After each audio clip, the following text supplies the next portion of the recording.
taxpayers are being robbed blind. And not just by sophisticated criminals, but by a shocking failure of the very systems designed to protect our money.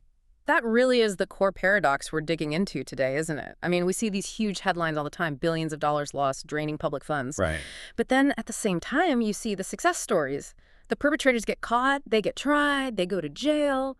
So why is the hammer of justice so heavy on the back end? After the money's gone, well, the front door is just left wide open. Exactly. The prevention just isn't there. And to really get the stakes here, you have to look past the big numbers and see the actual human impact. Take the case of former CEO Jonathan Weinhagen. Right. He was just indicted on federal charges, mail and wire fraud, for allegedly embezzling hundreds of thousands of dollars. And this wasn't just some, simple corporate theft. The sources we looked at reveal this layer of just unbelievable, heartless exploitation. And it's stunning. Part of his alleged scheme involved stealing $30,000 in reward money, money that was specifically set aside for the victims of child shootings. That detail is just a gut punch. You can feel the betrayal there. This guy's alleged actions were so brazen, he even published a fake obituary for an alias he was using, just to try and cover his tracks. It's that kind of calculated cruelty that really drives home why the public feels like the system isn't protecting them. Which is really our mission in this deep dive. We're trying to synthesize the source material, move past the outrage, and actually pinpoint the precise structural failures that let this kind of theft just metastasize, right, whether it's in a corporate boardroom or a government program. And the central conflict here, which the sources identify over and over, is that our systems are actually really good at detection and prosecution after the fact. We know how to punish fraud. We do. We're very effective at it. But those same systems show these huge fundamental limitations when it comes to, proactive prevention, upfront oversight. It's a crisis of stewardship. And citizens feel completely disillusioned. They see their hard-earned money being siphoned away through these giant loopholes. So you get these demands for, and this is a quote, better stewardship of taxpayers' funds. Because the perception is that the money is managed more loosely than a high school bake sale. And, when you look at how these programs are designed, especially the ones that have to move money out fast, the critique from the sources is pretty blunt. It's that government agencies sometimes enable the theft themselves by creating, and this is another quote, idiotic programs with no guardrails. Let's dig into that, the specifics of those structural failures. When we look at how money, especially that huge wave of emergency funding from Congress, like for COVID relief, was distributed, there's a recurring weakness. Speed over security. Absolutely. The sources confirm it. In the massive push to get funds out the door quickly, checks and balances were often, and this is key, intentionally weakened or just skipped altogether. So it was a conscious decision. It was a trade-off. The political pressure to show immediate action meant sacrificing those essential safeguards. It wasn't just an accident. It's basically an open invitation for fraud. I mean, these fraudsters are incredibly adaptive. They smell chaos and a lack of verification, and they move in right on the front end of any new program. They do. And look, we can acknowledge the challenge. You want to balance the speed of delivery with necessary safeguards.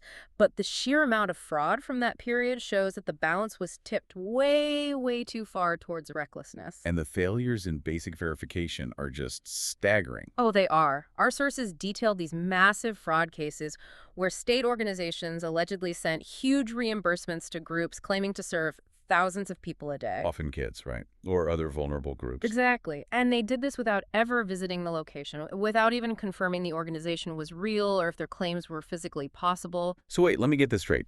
An organization can claim to suddenly be feeding 5,000 kids a day out of a small office, demand millions in state funds, and that doesn't trigger a single red flag. Not one site visit. In many of these reported cases, no. It speaks to a profound lack of basic due diligence. And there's a question posed in one of our sources that just hits the nail on the head. Why is nobody auditing anything? It's a fair question. If billions of dollars are flowing through state agencies and the executive leadership has, no clue where large chunks of it are going, that's not just a policy issue, it's a total structural failure in management and accounting. I get the pressure during a crisis. You have to get money out the door. But there has to be a middle ground between sending funds quickly and sending millions without confirming the recipient actually exists. You'd think so. But it seems the system was designed with the assumption that they'd sort it all out later. And that's the core of the problem. It is. And it's not just a failure to look. Sometimes it's actively ignoring warnings. Legislative audits found that in several of these big state fraud cases, numerous internal whistleblowers gave explicit warnings to department leadership. So the internal immune system tried to work. It did. And the warnings were dismissed or ignored. That's one layer of failure. Then there's the external pressure. We see evidence of companies lobbying against stricter oversight. How do they justify that? They argue that compliance rules are too burdensome or, anti-business. And leadership often caves to that pressure to avoid a political fight. Protecting billions in taxpayer money becomes less important than avoiding a bad headline. To really understand how bad this lack of oversight is, I think we have to compare it to a system where Congress did mandate fraud prevention. And that's in the corporate world with the Sarbanes-Oxley Act, SOX. Exactly. And SOX wasn't voluntary. It was a direct, forceful reaction to those massive corporate scandals like Enron and WorldCom, where investors lost everything because of fraudulent accounting. Congress had to step in. They realized that to protect private wealth and restore confidence, they had to impose a really strict, legally binding blueprint for accountability. And the key difference here is personal responsibility. SOX shifted the blame from this vague corporate entity to individual executives. Yes. Section 302 of the Act mandates that the CEO and the CFO have to individually certify the accuracy of their company's financial reports. They literally have to sign their name to it. They can't plead ignorance. They can't. They can't blame some junior controller. The law makes it their personal problem. And the consequences are huge. Section 906 makes willfully certifying a false report a criminal offense. And we're talking about, what, fines? We're topping up to $5 million in fines, or up to 20 years in federal prison. 20 years for financial misrepresentation. That is a massive disincentive. Now, compare that to the consequences for a government official who sets up a program with zero guardrails that loses millions. It's night and day. But the real engine in SOX, the masterpiece of prevention, is Section 404. It doesn't just ask executives to promise everything's okay. Okay, so break down what 404 actually means for a company. It means they're legally forced to document every single financial control they have, from how a $5 receipt is processed to how a billion-dollar merger is accounted for. Everything. And then they have to test those controls every single year to prove they're still working. So the oversight is baked right into the daily operations. It's baked in. It makes it exponentially harder to hide fraud. And, just as important, SOX protects whistleblowers. Sections 806 and 1107 give criminal and civil protection to employees who report potential fraud. You can't retaliate against them. So on one hand, we have a system where CEOs face 20 years in prison for failing to document and test controls on private money. Right. And on the other, we have public programs where billions are sent out with no site visits, no basic verification, and where internal warnings are ignored. The comparison really highlights a failure of political will, not a lack of ability. Now, we should acknowledge that once the catastrophic loss finally happens, the investigative arm of the government does kick in, and it is, highly effective. Many people express satisfaction that the fraud is eventually being caught. That's the critical distinction we've been talking about. The detection and the pursuit are robust. We see huge, complex schemes get uncovered by these powerful federal collaborations, the USDA, the FBI, working together. And sometimes with investigative journalists helping to break the story. Exactly. And the legal framework is there. The federal government uses this really broad net to prosecute these cases. How do they do that when the schemes cross state lines or are purely digital? Mostly through two foundational laws, mail fraud and wire fraud.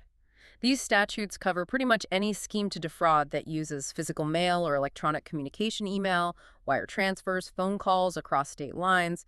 It gives them a massive federal hammer. And the Department of Justice, the DOJ, has a specific way of looking at these things after the fact. When they evaluate a company's compliance program, they ask 3 key questions. Right. Is it well-designed? Is it adequately resourced and empowered? And does it actually work in practice? Okay. And here's the essential point from the DOJ's own guidance, and it's a critical nuance for this discussion. The failure to prevent or detect an instant offense, meaning the fraud that just happened, doesn't automatically mean the entire compliance program is useless. Wait, hold on. If the fraud happened, why wouldn't that mean the program failed? Because the DOJ is focused on remediation, on accountability. A really strong indicator that a system is fundamentally effective is if the system itself, the compliance team, the internal auditors, was what identified the misconduct. So if the company catches it themselves? Yes. If it allows for timely action, like self-reporting it to the government, that shows the system, while not perfect, is working to correct itself. So finding the fraud, even after the money is gone, is seen as valuable because it lets the system get debugged. You add the oversight, you implement the missing guardrails, and you reduce the chance of it happening again. Precisely. It's a reactive success, but it proves the mechanisms for control and detection exist. They're just not being applied preemptively in the public spending programs our sources criticize. So we circle right back to that central tension. On one side, you have this political and bureaucratic preference for speed, for simplicity, which leads directly to unguarded money flowing out the door. And on the other, you have these incredibly strict mandated standards of personal accountability for corporate executives under SOX, backed by the threat of decades in federal prison. It seems like the conversation about this kind of fraud often gets derailed. It immediately becomes political whataboutism, Yeah. just a way to attack the other side. It does. Instead of a collective, nonpartisan demand for just cleaner management of public money, the sources are pretty clear. This is a management failure, not a partisan one. And that leads to the final question we want to leave you, the listener, with today. Yeah. If we as citizens demand, and rightly so, that corporate executives certify their financials under threat of 20 years in prison. A standard we all agree on. Right. What commensurate level of personal, legally mandated accountability should we demand from government leaders who fail to implement basic verification, basic auditing, and basic oversight of billions in taxpayer funds? The outrage over the theft is necessary, but demanding prosecution as for the money is gone is only half the battle. True stewardship means shifting the focus from post-loss justice to mandated, proactive, SOX-level prevention in every single public spending program. It's time we demanded the same stringent fiscal discipline for public budgets that we already impose on the biggest corporations in the world. A structural change that needs to happen now before the next inevitable cycle of unguarded programs drains the public purse. That's something to think about.